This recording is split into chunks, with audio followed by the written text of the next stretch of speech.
WBRC Fox 6 News. First Alert Weather Extra starts now.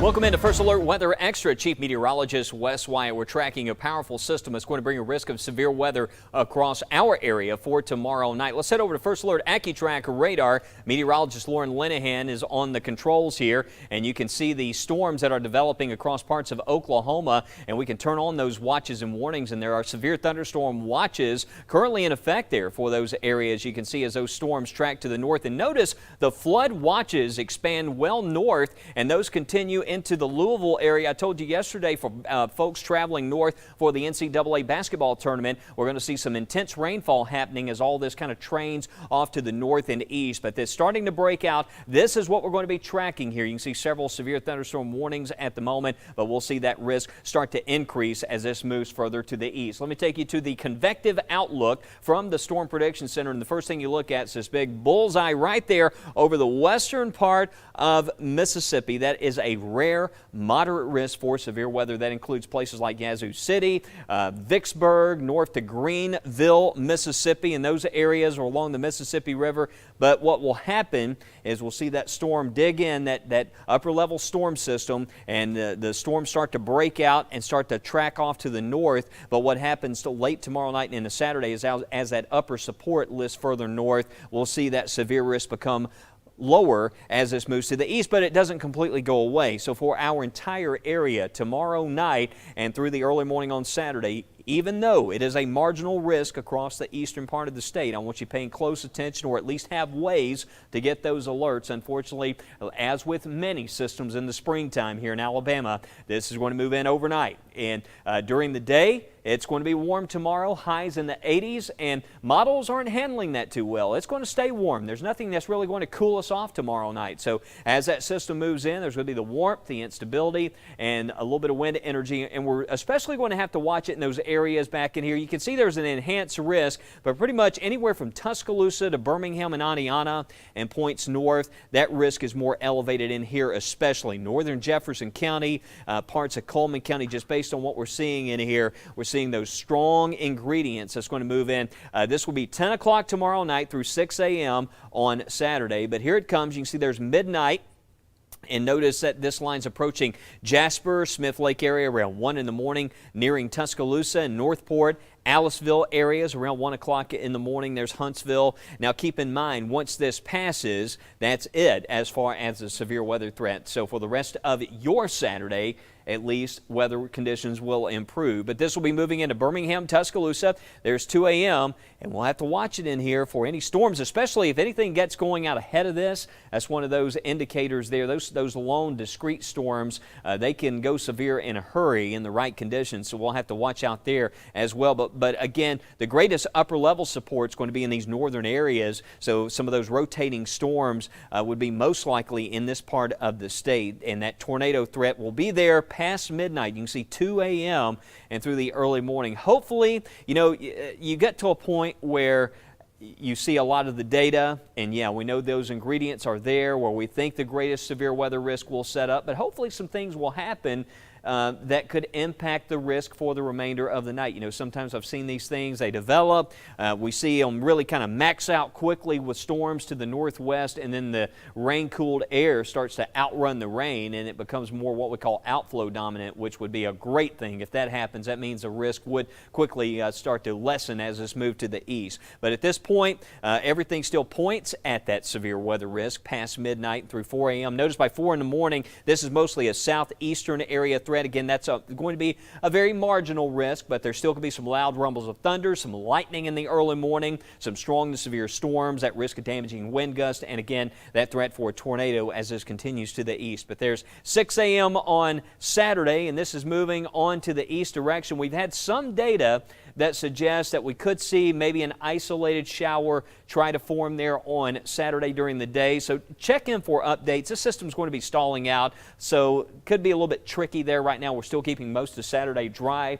we have that tornado threat again, 10 p.m. Friday to 6 a.m. Saturday. Look for tornado watch to likely pop up tomorrow night for parts of our area. Even the greatest risk is northwest, but the risk is there for areas further east. Even though you're not in the moderate risk, you know, sometimes I don't like these risks because even in the marginal risk, you can have a tornado. So it's just one of those nights where we're probably going to see, we could see 1 or 2 warnings. I still don't anticipate a major outbreak across the state of Alabama tomorrow night, but this will be a situation where we certainly could see 1 or 2 warnings. And then we're watching Sunday, could see some rain, some storms coming back. We were talking about that earlier. There's Sunday night and into Monday. We're going to have some more specifics on that coming up in our 7-day forecast. Also coming up here on Weather Extra, we've got more on that tornado in California and some flooding that's been happening across Central America. And we're also going to take you to the beyond the 7-day forecast as we continue right here on Weather Extra. We know weather can be grab the umbrella or jogging shoes, but it's so much more. It's a science, an art, led by knowledge and experience. And no one has more of that than a WBRC First Alert weather team. Warning you first with more hours committed to you. And the first forecast built to see weeks, days, and even minutes ahead, right down to where you live. From the team you trust on your favorite screen. Doing the weather better. The WBRC First Alert weather team, always on your side. Some people may think you're overreacting. Some may ask, is there a storm coming? That's okay, because knowing the first alert has helped you beat the rush. Being prepared puts you in control and changes the what if to you're okay. Knowing first is everything. First Alert Weather.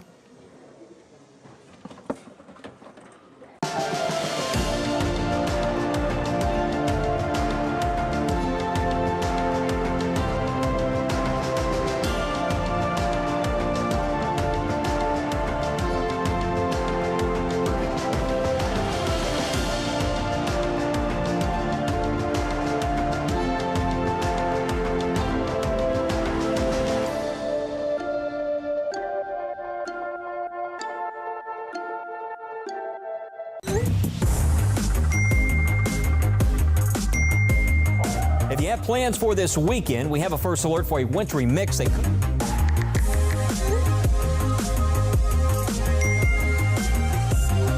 When you need to know next week, tomorrow, or even right now, the WBRC First Alert Weather Team is always on your side, whenever and wherever you need us. This is why we First Alert. Welcome back to First Alert Weather Extra. I'm meteorologist Lauren Linehan. As we've been talking about tonight, we have a first alert for more storms on the way tomorrow evening. Not expected to bring us too much in the way of rainfall, but we've certainly had a wet year so far. We check in with meteorologist Matt Daniel for an update on any drought across our area and the U.S. Hope you had a wonderful Thursday, of course. Thursday means a new drought monitor. We're going to monitor that and give you an update on the rain across the country and just give you an idea on the monthly average rainfall. Once again, March is typically our wettest month of the year. We normally record about over 5.5 inches of rainfall. So far, we're close to 4 inches for Birmingham. And here's a look at some of those rainfall totals for Tuscaloosa and Anniston. We picked up a little bit over 3¼ inches of rainfall in Tuscaloosa. Same idea in Anniston. So what do we have? Just maybe another week or so of this month to go, and we've got several chances for rain, especially going into tomorrow night and of course going into early next week. Here's a look at how much rain's fallen over the past 5 days across the country. You can see 2 areas where we've seen a lot of wet weather. Of course, California, where they've been dealing with what they call the atmospheric river, just a plume of moisture just moving over the same spots, producing active weather. So look how much rainfall they've seen.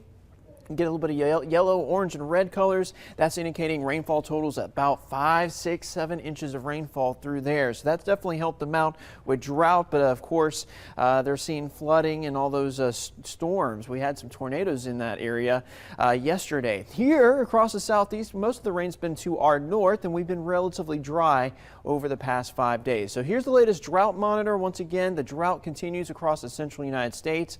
Not much of an issue for a good bit of the eastern half. We are seeing some drier conditions, though, developing in Florida and right along the Gulf Coast and parts of the western U.S. Of course, California itself, San Francisco to L.A. looking pretty quiet there. But we're just seeing abnormally dry conditions, mainly from Montgomery and points to the south. I think we're looking pretty good across here in central Alabama. So let's talk about rainfall over the next tomorrow. This is the excessive rain outlook, and this is released by the Weather Prediction Center. And when you start seeing reds or purples from the excessive rain outlook, that's where we really have to pay close attention to flooding. Of course, we've got a big system impacting the southeast, but north of the severe threat, there could be a lot of heavy rainfall for parts of northeastern Arkansas, spreading into western Kentucky, into Indiana, and eventually in Ohio. So there could be some flood concerns along that region. In fact, if you look at our long-range models, you're going to see two areas of concern. You got the heavy rainfall across St. Louis and into the parts of the Midwest.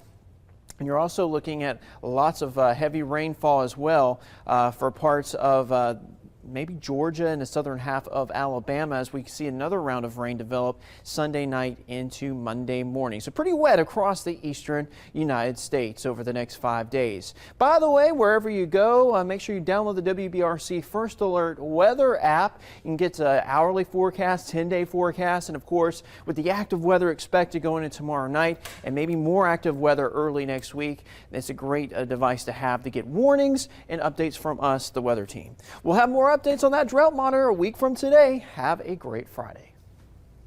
All right, thanks, Matt. And speaking of rainfall, Ecuador has seen a lot of it. I'm talking structural collapses and fallen trees, landslides, and flooding, or a result of all the heavy rain reported since Thursday, which is today, this morning, in the coastal city and in southwestern Ecuador. Take a look at this video here. Lots of water just fills their streets. You can see this motorcyclist literally having to push his motorcycle because he can't ride in all the rain or all the flooding that's on these roads. Cars are submerged in water, and it doesn't take much water for your car to even be submerged. The National Weather Service actually says that it only takes 6 inches of water for that can reach the bottom of most passenger cars, causing loss of control and possible stalling. A foot of water will float many vehicles. 2 feet of rushing water can carry away most vehicles, including sport utility vehicles. I'm talking SUVs and even pickups. So much rain in Ecuador, but also more problems in the United States. Wisconsin had an oil spill, and crews are working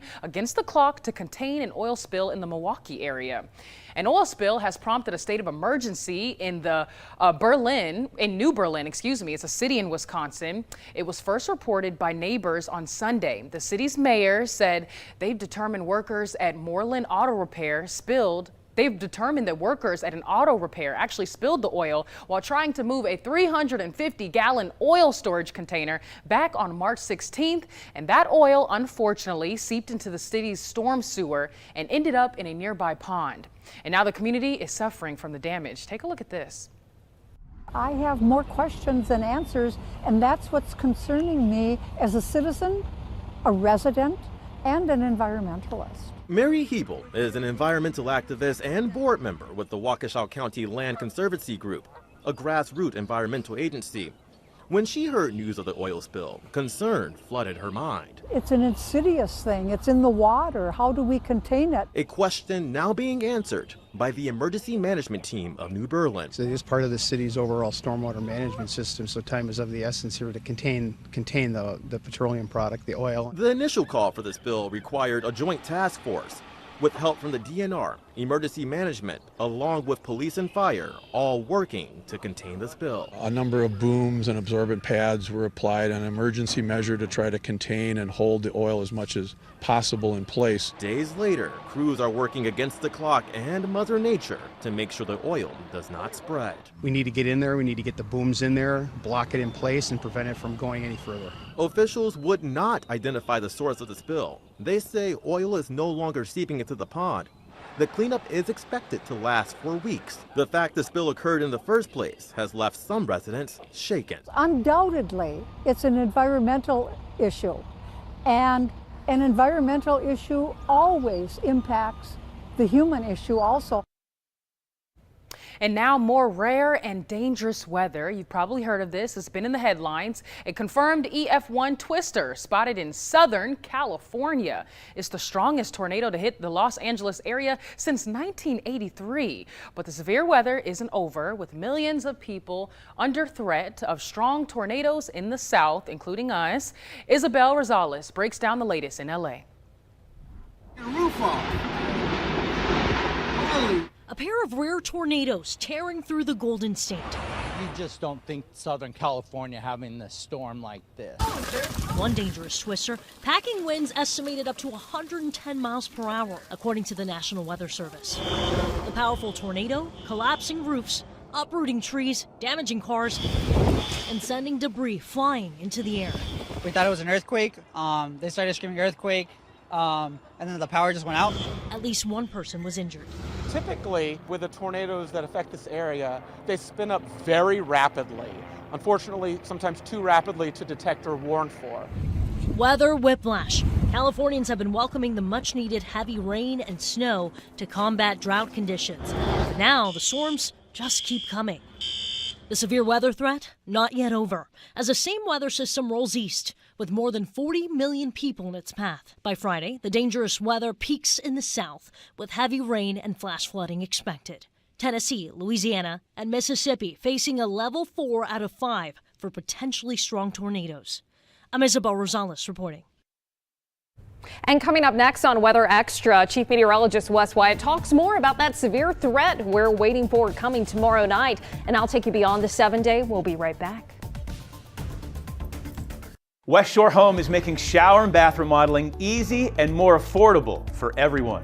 Hey everybody, I'm joined by Kirsten Page from West Shore to find out exactly how they're making that happen. Kirsten. So Joe, we've been able to give homeowners, over 165,000 of them, the shower and bath of their dreams by making it a fast, easy, and convenient experience.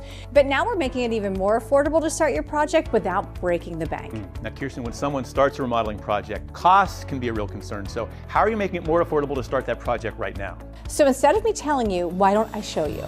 This homeowner was having some problems with their old shower. They called us, we stopped out, and we completely removed the old bathtub and replaced it with a walk-in shower in just one day. The best part? We can do a job like this for as low as $99 a month. $99 a month, that's incredible. It really is. We understand that budgets can be a little tighter this time of the year, so we want to make it easier for folks to get their projects started right now. So let's go ahead and look at another project we recently did. This homeowner was so excited to get rid of their old bathtub because they were getting an easy, low-step shower. You can see here we took out that old bathtub and removed everything down to the studs. Then we installed new walls and fixtures. By dinner time, this homeowner had their brand new shower, and the best part, they didn't need to worry about paying for their entire project up front. They were able to break it down into low monthly payments. That project looks amazing, and the low monthly payments is going to make getting that project started so much easier. Kirsten, thanks so much. Folks, West Shore Home is making shower and bath remodeling fast and convenient, and you heard Kirsten, now they're making it more affordable too with their easy, low monthly payments. Call the number on your screen right now to start your project, and when you do, take advantage of this great offer. Call in now to get your new shower for as little as $99 a month. On top of that, they're doing free installation on all shower and bath projects. Don't delay. Call the experts at West Shore Home now.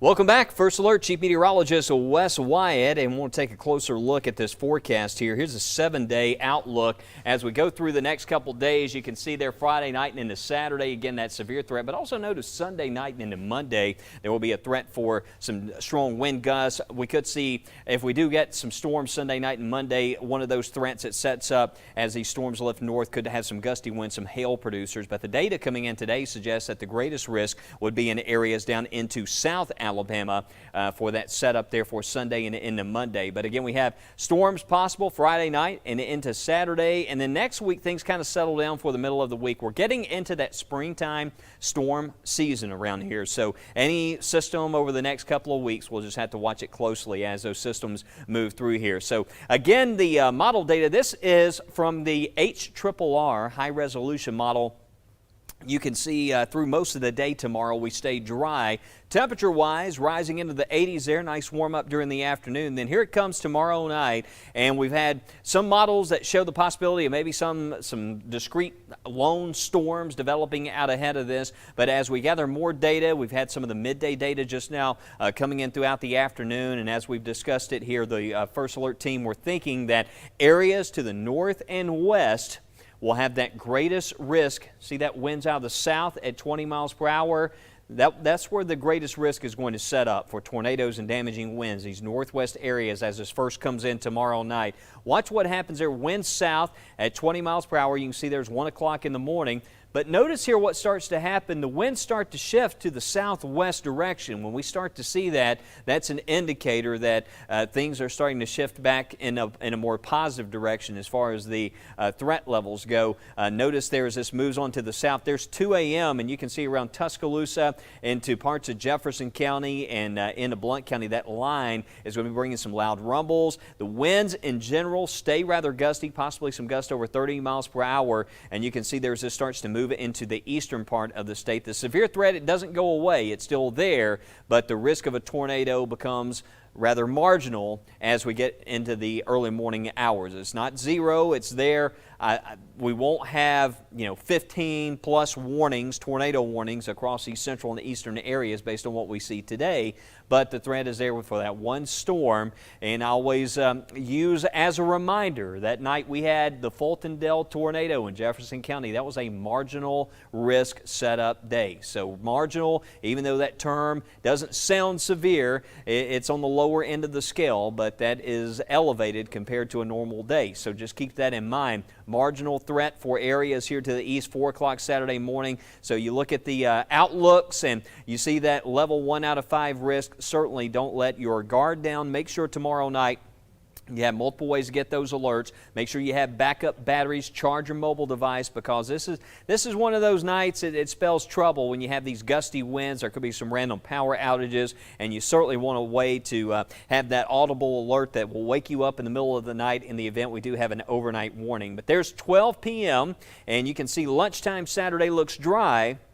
Some data has been indicating that we could see maybe an isolated pop-up there during the day. All right, tornado threat. What you're looking at is the greatest combination of spin and instability. And also this is lining up where we're seeing that upper air support around midnight. See right in here? That's highlighted. What you're looking at is the greatest combination of spin and instability in these areas. So this is where we're seeing a favorable conditions favorable for tornadoes by midnight and 1 a.m. in these areas. That's showing around Smith Lake, Jefferson County. Notice even around the Birmingham area and into Shelby County. But you can see that risk, it really drops off 4 or 5 o'clock in the morning as this moves further to the east. It doesn't completely go away, but we do see it lessen up there as we go into the early morning hours. All quiet on radar right now, but again, we'll be watching tomorrow night as those storms roll in, and then Sunday night and also into our Monday. But the temperatures in the 80s today, mid-80s tomorrow. We're seeing lots of 70s in that forecast for the middle of next week. But any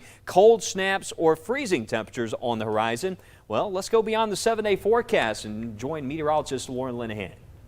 Hey Wes, yeah, I mean, it still looks like we have really turned the corner here and spring will be winning out here over the next couple of weeks. You can see that outlook as far as temperature 6 to 10 days from now is still highlighting the southeast above average temperature. So it finally feels like, hey, maybe the cold is gone for good. We know the drill though. We can still get those little cold snaps going into April. That's why we always say, hey, just hold off on planning until mid-April. But you'll notice still across the west and up into the northern plains, the northern Rockies, below average temperatures likely still going to be in play here.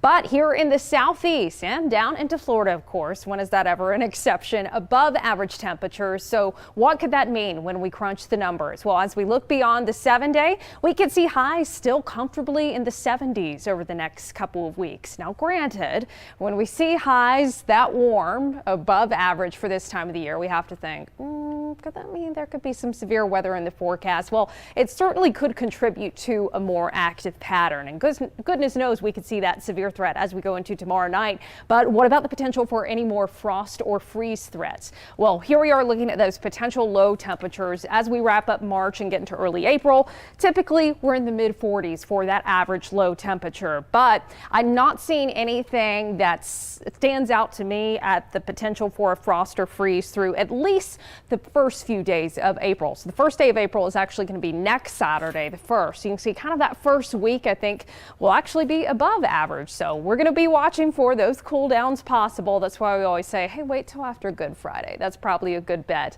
Now, as far as the rainfall, of course, we have been running a lot of stories on the catastrophic flooding that has been ongoing in California. And hey, they've had some tornadoes as well around Los Angeles, just a very rare sight. But you can see on the West Coast, above average precipitation is still going to be likely over the next 6 to 10 days. And then, yes, that does include us here in Alabama, above average rainfall as well. So we look at this and think, okay, so the pattern is favoring not just warm temperatures, but above average precipitation. And where can we get that rain from? Sometimes from storms. So we have to see if those ingredients would be in place to support a more active pattern. But I'm telling you, this is nothing unusual for us in the spring. We're going to get storms in Alabama in spring, and sometimes, unfortunately, they can be severe. But fortunately, a lot of us have those severe weather plans, so we always tell you to be prepared, not scared, right? But let's look at those potential storm tracks beyond the 7-day. Here we are next Friday, March 31st. Hard to believe April is almost around the corner, showing a potential storm system coming into north central Alabama as we head into that first weekend of April. So I would go ahead and just give you that first alert. It looks like maybe by next Friday into the first weekend of April, a more unsettled weather pattern. Looks like we could maybe see a front stalling out that would bring some rain down along to the Gulf Coast as well. And this is the weekend before Easter. And as we get past that weekend, still seeing a ridge of high pressure building in over the Gulf of Mexico. And on the northern periphery of that ridge, you could get some disturbances in place that could promote not just the potential for some warmer weather and more clouds around, but also a stormy pattern in place. But you know, we've been talking here about the storms and the weather here in Alabama, but we just had that recent switch over for daylight saving time, right? And I'm still, even though it's been over a week, I could still use a little bit more sleep. I don't know about you guys. I mean, not everyone is a morning person. Just ask Doris, a dairy cow in England. Yes, taking you around the world for this one. We can all relate to Doris, pretending to be sleeping to shirk her duties, but Doris's owner knew the cow was faking it. CNN reports. Do you hate getting up in the morning? So does Doris. All the cows at Reed's farm on the Isle of Wight in England got up and left for milking. Except for Doris. Doris is actually pretending to be asleep. And for faking sleep, Doris has gone viral. People relate. "I am Doris" was a typical comment. Oh, Doris has got a fantastic personality. She is definitely more person than cow. She's one of John Brody's favorites. You're a mischief maker. Can you leave my coffee alone, please? When Doris pretended to be asleep, John called her out. Doris, come on. I see your ears moving. Come on, I can see your eye. Yeah. How'd he know she was faking? Around 30 seconds beforehand, she had her head up and was looking straight at me. She put her head back down, thinking that she was going to get away with it, just to push her luck, be cheeky. Now Doris has fans online. I think I found my spirit animal. Leave Doris alone. But Doris doesn't leave John alone. And why was she licking the back of your head? Grooming. She's grooming me. It means, as far as I'm concerned, she accepts me as a member of the herd. She grooms him. He grooms her. What's this all over your face? Ginny Mose, CNN, New York. We are loving us some big Doris energy. I love that. So I'm just gonna, when I call in late to work tomorrow, just kidding, not gonna do that. It's a joke. Don't worry, bosses. I'm just gonna say I'm just following Doris's lead there. So for tomorrow, in all seriousness, we do have the first alert for some strong to severe storms as we get into Friday night. Still looks like that primary zone for the potential to see some damaging storms that could produce strong wind gusts or tornadoes would be in northwest Alabama. So I'd say north of I-20, west of I-65, that corridor. But once we get into Saturday, should be drying out once we get past the morning hours. Then we have a chance of storms, mainly areas south Sunday evening, and then the possibility of those storms going a little bit farther northward. If we were to see anything in the way of a severe threat Sunday night into early Monday, it would be more likely hail or some gusty winds south of that I-20 corridor. But hey, check back in with Chief Meteorologist Wes Wyatt tonight for an update on the forecast. I'm meteorologist Lauren Linehan with Tania Michelle. You can join us here every weeknight, Monday through Friday at 6:30 on your favorite streaming platform. And we'll catch you back here tomorrow. Have a safe and happy Thursday evening.